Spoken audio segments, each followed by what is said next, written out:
Hello, I am Harriet Byers, and I'm going to try to read this little book to you. The name is Wimberly Worried. You see Wimberly there? Wimberly, worried about everything. Big things, little things, and things in between. She even got up in the middle of the night and told her mom and dad she was just checking to see if they were still there. She worried about being in the bathtub. She was afraid she'd get small. Wimberly worried in the morning, she worried at night, and she worried throughout the day. You worry too much, said her mother. You worry. When you worry, I worry, said her father. Worry, worry, worry, said her grandmother. Too much worry. At home, Wimberly worried about the tree in the front yard. What if it falls on me? And the crack in the living room wall. What if it gets bigger and something comes out of it? And the noise in the radiator? What if there's a snake in there? At the playground, Wimberly worried about the chains in the swing, the bolts on the slide, then the bars on the jungle gym. And always she worried about her doll Petal. Petal should have a car seat. Don't worry, said her father. But Wimberly worried. She worried and worried. When Wimberly worried, especially worried, she rubbed Petal's ears. Wimberly worried that if she didn't stop worrying, Petal would have no ears left at all.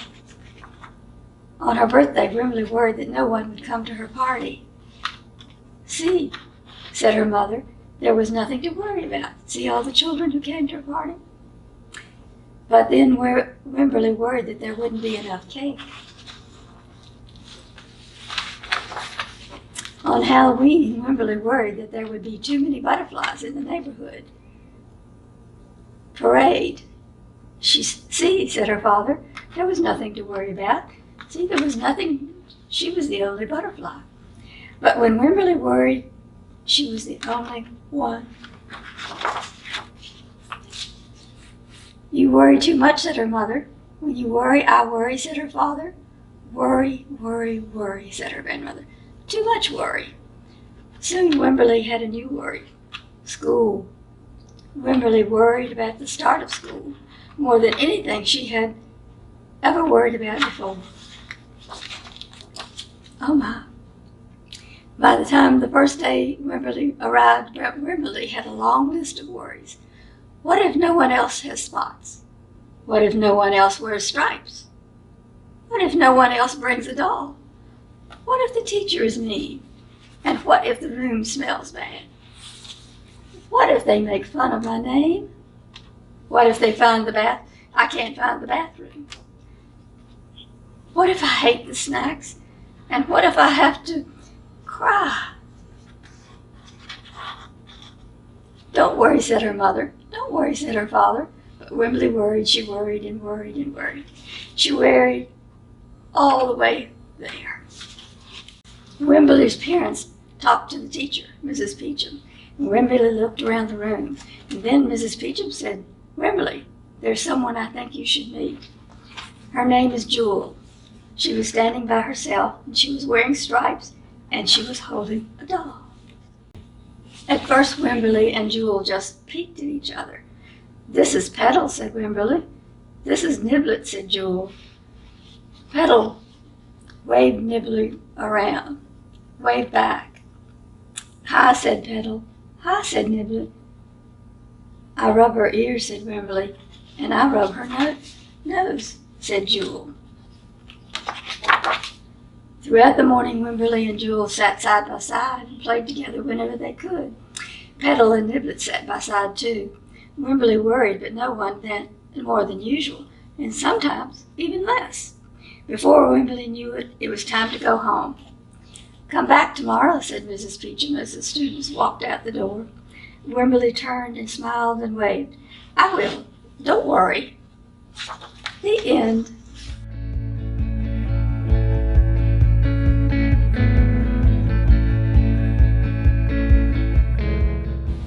book called Stand Tall by Molly Lou Mellon. Molly Lou Mellon stood just taller than her dog and was the shortest girl in the first grade. She didn't mind her grandma had told her, "Walk as proudly as you can and the world will look up to you." So she did. Molly Lou Mellon had buck teeth that stuck out so far she could stack pennies on them. Goodness, she didn't mind. Her grandma had told her, "Smile big and the world will smile along with you." So she did. Can you see that big picture? Molly Lou Mellon had a voice that sounded like a bullfrog being squeezed by a boa constrictor. She didn't mind. Her grandma told her, "Sing out clear and strong and the world will cry tears of joy." So she did. Molly Lou Mellon was often fumble-fingered. She didn't mind. Her grandma told her, "Believe in yourself and the world will believe in you too." So she did. Then Molly Lou Mellon moved to a new town. She had to say goodbye to her grandma and all her friends and started in a new school. On the first day of school, Ronald Durkin called her Shrimpo in gym class, and then the game started. Molly Lou Mellon caught the football, ran under the legs of Ronald Durkin, and scored a touchdown. All the children thought, "Wow, she's good," and Ronald Durkin felt very foolish. On the second day of school, Ronald Durkin called her Bucky-Toothed Beaver.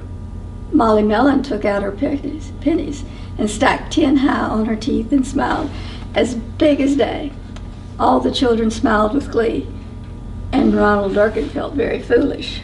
Ronald Durkin said, "You sound like a honk duck, sick duck, honk honk." Mary Lou Mellon sang out a quack so clear and strong that it made Ronald Durkin somersault backwards, hit his head, and have to go to the nurse. All the children cried with joy to be free of Ronald Durkin for the rest of the afternoon, and Ronald Durkin felt foolish. On the fourth day of school, Ronald Durkin said she'd made the snowflake all wrong, but Molly Mellon opened up her paper and revealed the most beautiful snowflake of all. All the children oohed and awed, and even Ronald Durkin. On the fifth day of school, Ronald Durkin brought Molly Lou Mellon a stacking penny for her tooth and smiled at her. That night, Molly Lou Mellon took out a pencil and paper, wrote a letter to her grandma. "Dear Grandma, I wanted to tell you everything you told me was exactly right. Love, Molly Lou Mellon."